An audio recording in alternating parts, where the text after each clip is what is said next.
Video na to ay tingnan natin kung gaano kalaki yung kinita natin for a month. So ito po yung ating piece of Wi-Fi at ito ay nandito sa ating shop. Mamaya bibilangin natin kung ilan ang kinita natin. Okay?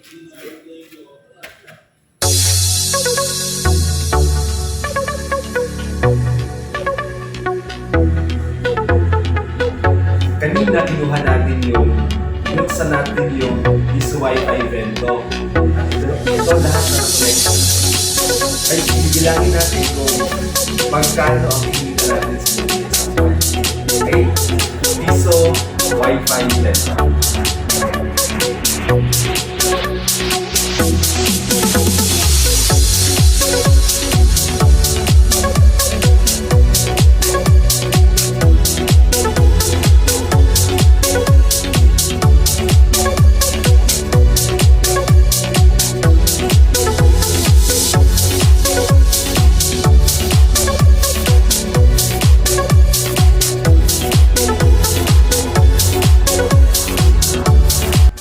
Kayang kumita ng 1,000 pesos in 1 month sa piece of Wi-Fi din.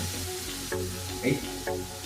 Wala pa tong pasok at ito ay nasa vacation mode. At awa ng Diyos, meron tayong passive income na 1,000.